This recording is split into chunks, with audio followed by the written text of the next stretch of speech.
Alam mo yung feeling na parang gusto mong lumayo sa gulo ng Metro Manila, pero ayaw mo naman ng masyadong malayo sa convenience.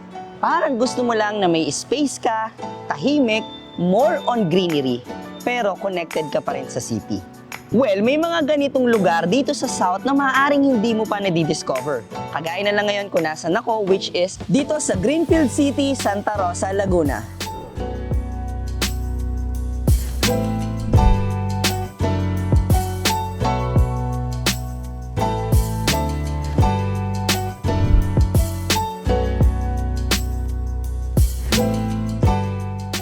Pero here's something most people don't know.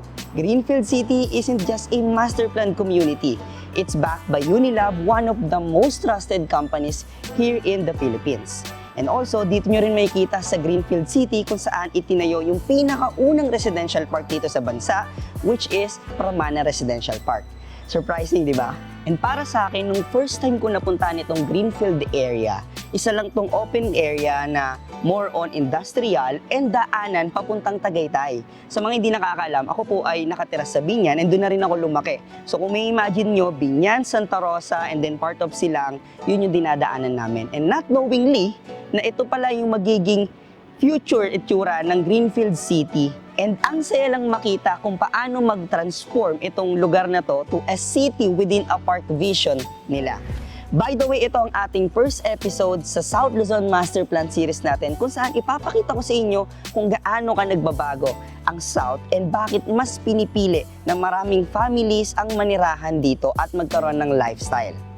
Alam mo ba, ang Greenfield Development Corporation was founded around 1960s and ang vision nila is hindi lang basta magtayo ng mga village or ng ganitong community. They wanted to create a long-term sustainable communities. And fast forward, Greenfield City was conceptualized a 400 hectares, a city within a park here in Santa Rosa, Laguna. 1998, they launched Paseo Outlet Mall and itong industrial parks nila dito. Kung mapapansin niyo, ito yung pinaka-pattern talaga ng lahat ng master plan community dito sa area. They put jobs and also they put retail shops din para lahat ng kailangan ng isang tao nandito na sa area. And that was 1998, guys. And 2007, guys, dito naman nila ni-release itong first ever residential park in the country, which is Pramana Residential Park. And after nila i-release tong project na to, even hindi na Greenfield projects, is ganito na rin yung kanilang concept, more on open spaces and focus sila sa mga parks kada village. And 2010, guys, they launched Solen Residences, and para sa akin, this is the version of Pramana na mas improved. When I say mas improved, guys, more on wide roads, open spaces, and syempre mas malaki na yung community. And 2018, guys, they launched Trava and Zadia. Zadia, sa mga hindi nakakaalam, this is the first condominium nila dito sa Greenfield City. And Trava, that's the deluxe project of Greenfield City dito sa loob ng master plan nila. So it has a bigger lot size and syempre pinagsama na yung Pramana and Solen na mas improved version na. Kaya naman dito sa Trava, makikita nyo 100% underground utilities and ang density nila is kaunti lang, averaging around 10 lots only per hectares. Imagine that. And sa mga hindi nakakaalam, no, Greenfield started as part of Unilab's vision, merging healthcare, wellness, and community planning. Meaning, hindi kagaya sa Metro Manila na you really love this village, then eventually magugulat ka, tatayuan nila sa kabila ng condos, then sa kabila naman commercials. So dito, since it is a master plan community, well-planned ni Greenfield lahat ng itatayo ditong developments. Greenfield City was designed to be a future-proof with a four-side connectivity to major thoroughfares like Greenfield City, guys. Kung makikita nyo sa may Mamplasan, yung circle, meron silang own access, private access that you need a sticker na from doon sa may Mamplasan, pwede ka na makarating directly dito sa Greenfield City. And aside from that, Greenfield City, guys, literal nakalapit niya lang si Eton. That's why you can also use the Greenfield Eton exit. So literal na you are just in the middle. Before, guys, early 2000s, Greenfield City is just an open fields with industrial roads. But right now, meron na tayong mga existing villages like Solen, kung nasan tayo ngayon, and Pramana. Next dyan is ang ating Zadia, which is a mid-rise condominium na project ni Greenfield, and syempre yung luxury lots natin, which is Trava. And now, Greenfield City is known for having a wide roads, clean, and one of the most organized streets. So kung dati itong Greenfield City ay dinadaan-daanan lang ng mga tao, ngayon siya ay destinasyon na mismo.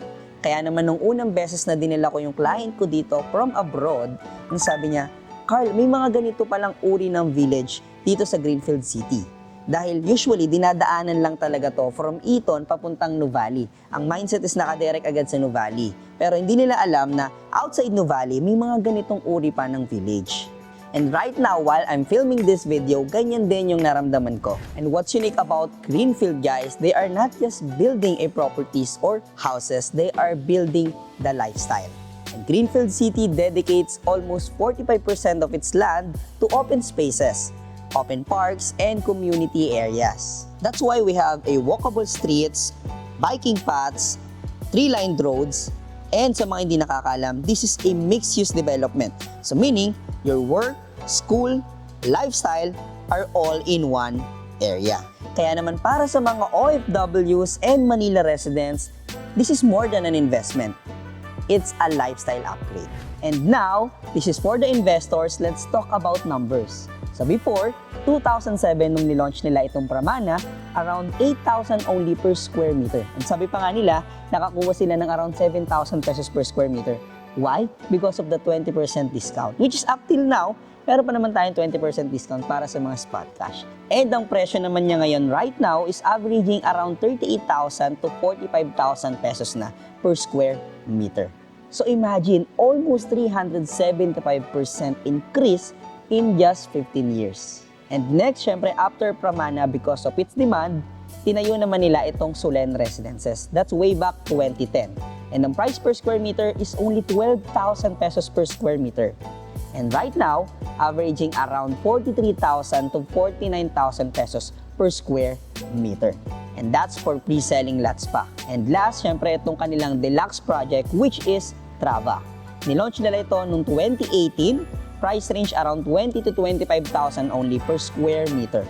And right now, ang price range na natin sa Trava is around 53,000 to 59,000 pesos per square meter. So all in all, Greenfield City claims to have a 12% annual appreciation. So investing here is not just buying a property, you are buying the future value. Sir Carl, so now we understand what Greenfield City is. But who is this for? This is perfect for families looking for a modern and relaxed living, OFWs who want a legacy for their kids, and also Manila residents seeking cleaner, spacious, organized neighborhoods.